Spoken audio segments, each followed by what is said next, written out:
Bible क्या है? Bible को किसने लिखा? बाइबल हमें क्यों पढ़ना चाहिए?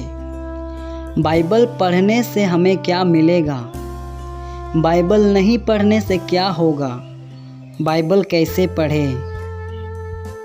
बाइबल क्या है? बाइबल एक ऐसा पवित्र शास्त्र है जो एक सच्चे परमेश्वर के बारे में बताता है। बाइबल एक ऐसा पवित्र शास्त्र है जिसमें दुनिया के शुरू भी और अंत भी लिखा हुआ है। बाइबल एक ऐसा पवित्र शास्त्र है जो लोगों के हर सवालों का भी जवाब है। बाइबल हमारा आत्मिक जीवन का रोटी है और बाइबल शैतान से लड़ने का एक हथियार भी है। बाइबल को किसने लिखा? पवित्र बाइबल में ही लिखा हुआ है कि संपूर्ण पवित्र शास्त्र पवित्र आत्मा के प्रेरणा से ही रचा गया है। बाइबल हमें क्यों पढ़ना चाहिए? बाइबल अगर हम पढ़ेंगे तो एक सच्चे परमेश्वर को पहचान पाएंगे। बाइबल को पढ़ना बहुत ज़रूरी है क्योंकि बाइबल से भी परमेश्वर मनुष्य से बातें करता है। बाइबल जो भी पढ़ता है वह सत्य को जानता है। जैसे कि लिखा है, तुम सत्य को जानोगे और सत्य तुम्हें स्वतंत्र करेगा। And you shall know the truth and the truth shell make you free. Bible पढ़ने से हमें क्या मिलेगा? पहला, भीतरी मनुष्यत्व में बलवान हो पाएंगे।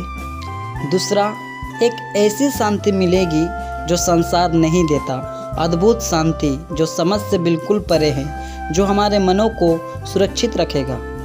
तीसरा, हम अपने आत्मिक जीवन में उन्नति कर पाएंगे।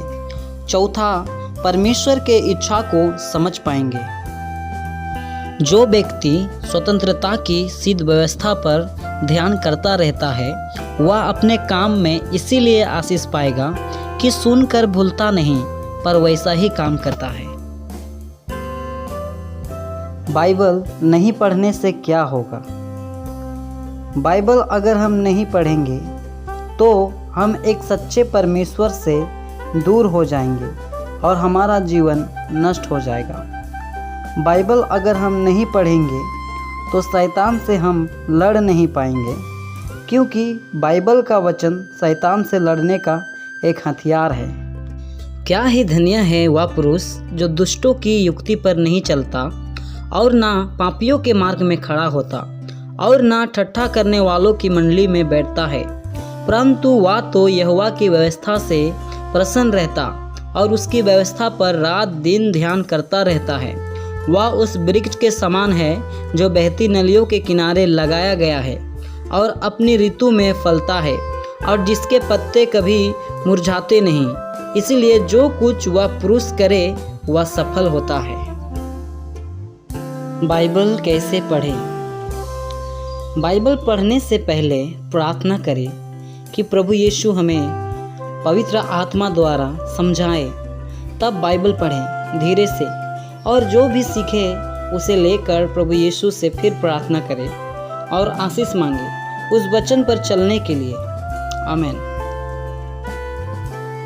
अगर हम बाइबल ना पढ़ें तो हम कभी भी आशीषित नहीं हो सकते हैं अपने आत्मिक जीवन में।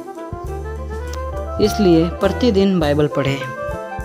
आधे अधूरे मन से बाइबल ना पढ़ें, पूरे मन से बाइबल पढ़ें। Praise the Lord. जय मसीह की।